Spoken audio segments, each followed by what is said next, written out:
एगो पिचकारी छै दू गो जान एकरा में डाला बई हो भगवान।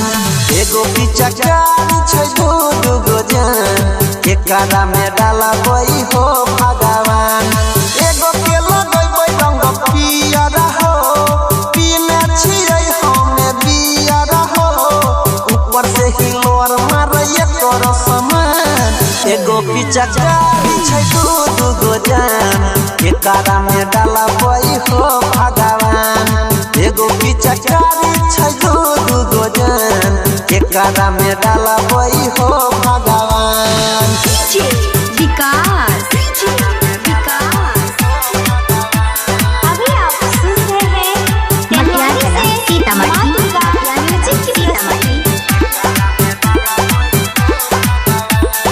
केकरा लगइयै अबीरा केकरा लगइयै रंग हो कैसे के जान बचइयै हो देवता होलियो में करै छै तंग हो।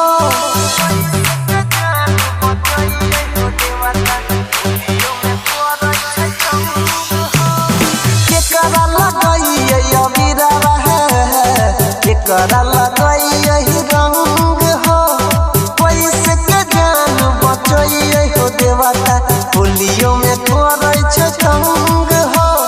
रंग चुआई के गोली कोड़ देबै जहान केकरा में डालियै हो भगवान। एगो पिचकारी छै दू गो जान केकरा में डालबै हो भगवान। एगो के लगबै रंग पियर हो पीने छियै हमे बियर हो ऊपर से हिलोर मारे तोर समान। एगो पिचकारी छै दू गो जान एकरा में डाला बई हो भगवान। एगो पिचकारी छै दू गो जान एकरा में डाला बई हो भगवान। विकास अभी आप सुन रहे हैं सीतामढ़ी।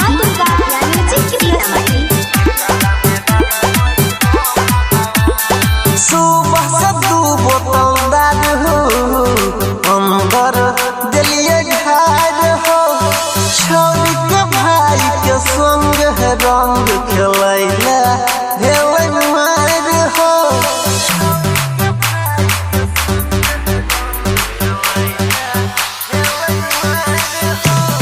सुबह से दू बोतल दारू दिलिए हमे ढार हो छोरिया के भाई के संग रंग खेलैला भेलै मार हो। राइटर सुशील अनिल छहरान एकरा में डालियै हो भगवान। एगो पिचकारी छै दू गो जान एकरा में डालबै हो भगवान। एगो के लगबै रंग पियर हो पीने छियै हमे बियर हो ऊपर से हिलोर मारे तोर समान। एगो पिचकारी छै दू गो जान एकरा में डालबै हो भगवान। एगो पिचकारी छै दू गो जान एकरा में डालबै हो भगवान।